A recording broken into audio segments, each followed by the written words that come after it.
తెలుగు రాష్ట్రాల్లో తెలంగాణలో కవిత, ఆంధ్రప్రదేశ్లో శర్మిలారెడ్డి.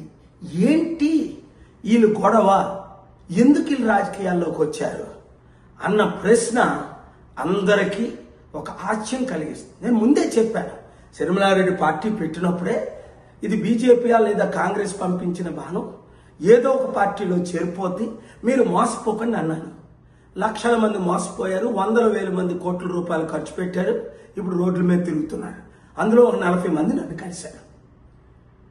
అన్న పదవి ఇవ్వలేదని, రావలసిన ఆస్తి లక్షల కోట్లు తనకు పంచలేదని, తల్లి ద్వారా చర్చలు జరిపినా వినలేదని శర్మిలారెడ్డి గురించి మనకు తెలుసు. అయితే మరి ఇప్పుడు కవిత ఎందుకు వచ్చింది? అందుకే వచ్చింది, ఇంకొక అందుకు కాదు. అన్నయ్యకి పదవి ఇచ్చేశారు, లక్షల డబ్బులు ఇచ్చేశారు, కోట్లు, నాకేం ఇవ్వలేదు, నేను ఊరుకుంటున్నా. ఆర్టికల్ 14 నేను కూడా ఈక్వల్ కదా, ఆయనకి 3 లక్షల కోట్లు ఇస్తే నాకు 3 లక్షల కోట్లు ఇవ్వండి, ఆయనకి సీఎం పదవి ఇస్తే నాకు సీఎం పదవి ఇవ్వండి అని ఈ గొడవ.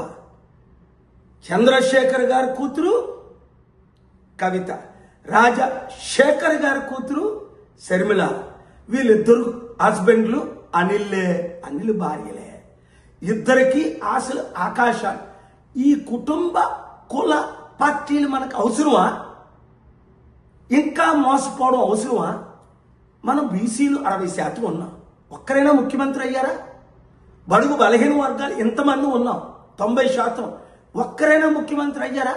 ఇంకెందుకు మీరు మోసపోతారు? వాళ్ళు ఇచ్చిన 1,00,000 రూపాయలకు, 100 రూపాయలకు, 1000 రూపాయలకు కూలి పని చేస్తారు. ప్రజాశాంతి పార్టీ ప్రజల పార్టీ, అప్పులు తీర్చే పార్టీ, అభివృద్ధి చేసే పార్టీ, నిరుద్యోగులకు ఉద్యోగాలు ఇచ్చే పార్టీ. 12 లక్షల కోట్లు ఆంధ్రప్రదేశ్లో, 10 లక్షల కోట్లు తెలంగాణలో అప్పులు తీర్చాలంటే నేను వెళ్లే మార్గంలో మీరు వెళ్ళండి. 2 రాష్ట్రాలు బాగుపడతాయి, దేశం బాగుపడుతుంది, దేశం ద్వారా ప్రపంచం బాగుపడుతుంది.